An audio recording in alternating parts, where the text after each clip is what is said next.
Hi, I'm Peter Travers, movie critic for Rolling Stone, and we're going to talk about the weekend's movies, and there are a lot of them, but there's really only one of them. There is Transformers 2, The Revenge of the Fallen, directed by my favorite director of all time, not Michael Bay.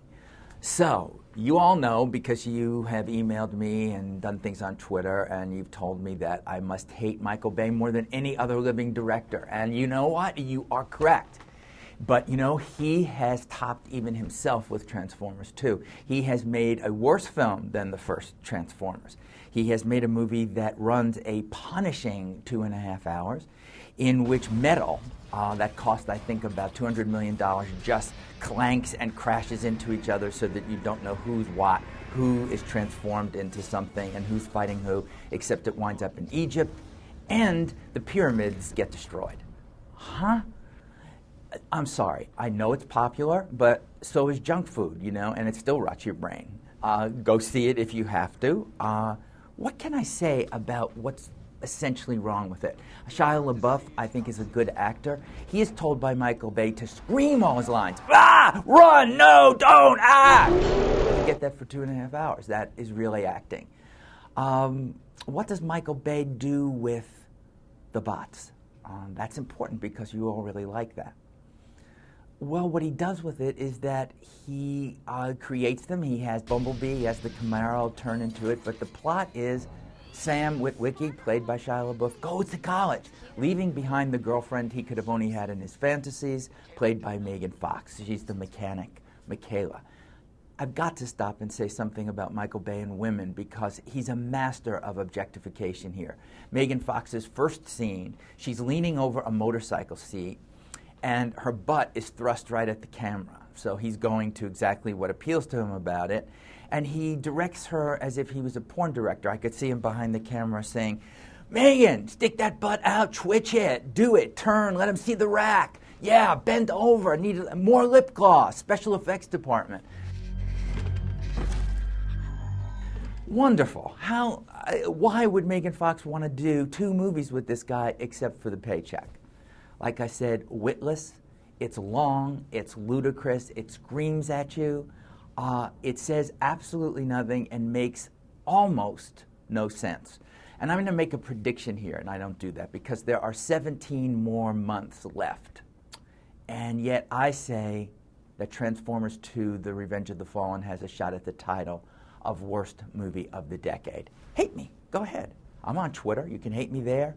You can hate me at asktravers@rollingstone.com. You can hate me by emailing me at the blog, writing me here at Rolling Stone. I'm ready for you. I hate it. Transformers 2, hate, hate, hate. That's it.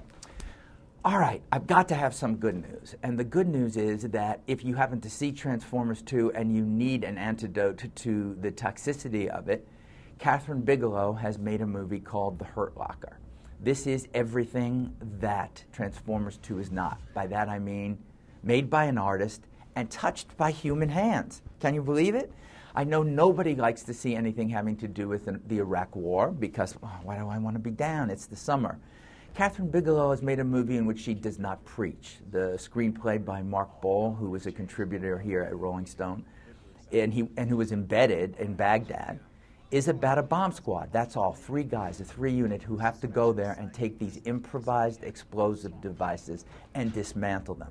And what does Kathryn Bigelow do that Michael Bay in his dreams couldn't do? She makes you feel the experience of what it is. She makes you feel these soldiers that volunteer in this army and go in to do a bomb disposal unit, and you can feel the geography of a scene. You know exactly what's happening. It makes you sweat, and it makes you say, what about these guys? They become kind of violence junkies. They can't help themselves, but they're pushed into this world because the wars made them do that. And when they go home, they're helpless in it. Jeremy Renner plays the main character in this, and that's an award-caliber performance if I've ever seen it. You tell me the Michael Bay movie that has an award-caliber performance.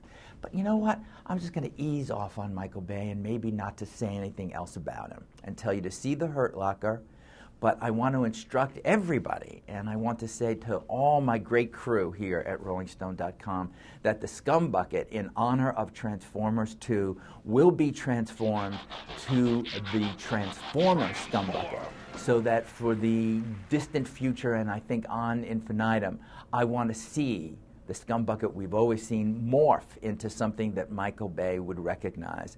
And we'll see if there's any movie in my future as a movie critic that can be as bad as Transformers 2. And I'm Peter Travers. Megan, stick that butt out, twitch it, do it, turn, let them see the rack.